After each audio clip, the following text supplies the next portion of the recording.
Now, the Go-Go's live in the Star Lounge. I would like to welcome one of the most successful groups of all time. Not successful girl groups, but one of the most successful groups, period, of all time. Please welcome to the Star Lounge here at the Guitar Center studio, the Go-Go's.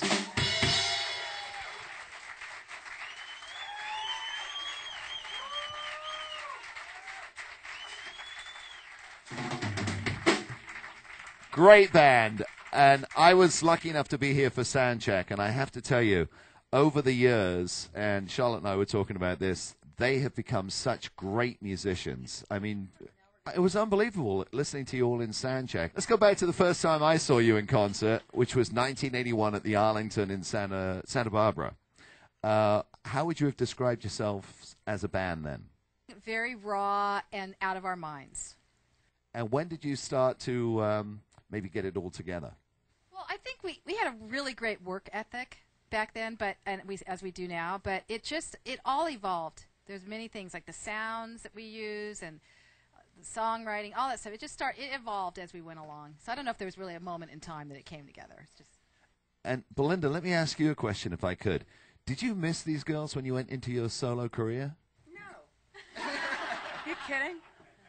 Actually, you know, it's doing one is a lot different than the other. It's when I'm on my own, I miss the camaraderie of a band, and you can't get this sort of camaraderie with just putting together a bunch of musicians. So. And it wasn't really just camaraderie. I'm going to work on down to Kathy here so we can all get something to say. It wasn't just camaraderie. You were blazing a trail for girls because, I mean, the Supremes were a great group in the 60s, and they were a huge selling female group, but they didn't play their instruments. They were really just faces and voices. You wrote songs, you played instruments, you played concerts. Did you know how trailblazing the Go-Go's were?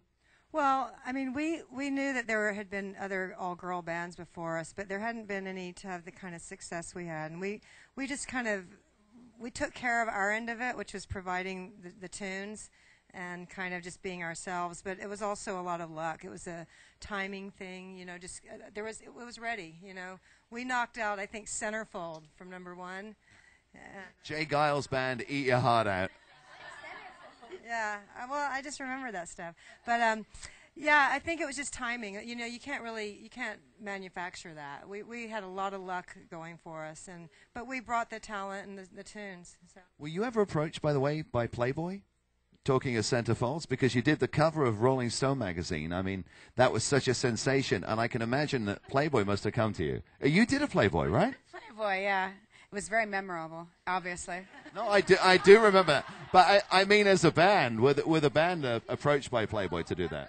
We've made all sorts of comments about setups and themes for things like that. We actually did something. Remember the lollipop photo session? Yeah. Wasn't that for Penthouse? What was it for one of those? It was for Penthouse.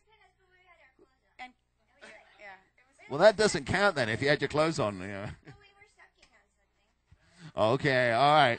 Well, I'm going to change the subject and ask Gina a question back here on drums. Gina, how was it for you in what was basically a male-dominated world when it came to sitting behind the drums?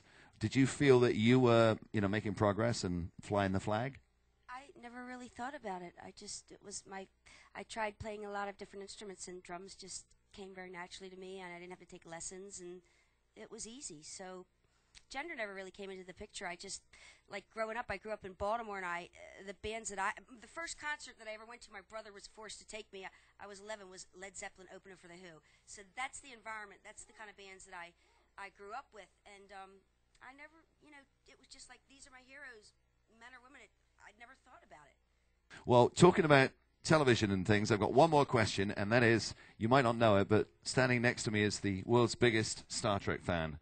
And I just read that J.J. Abrams from Lost is going to bring back the franchise. So have you thought about approaching him to be in another Star Trek movie? Oh, my God. Yeah, I'd love to. I'm a big sci-fi geek. Now, are you still, did you follow the Star Trek franchise all the way through the different incarnations, or did you stop after Next Generation? I actually gave every one of them a chance, and some I thought sucked, and some I thought were amazing. Well, she was in one of the best of the Star Trek movies. You were in 4, right? Yes, I was the one with the whales. I was not the whale. No one would ever think that you were a whale. And of course, you came out with a great song along with two friends of mine. Yeah, the Males. Oh, we're doing that song live. Oops, I guess I just spoiled a surprise. But we're doing Cool Places live in our set now. It's really fun. Thank you.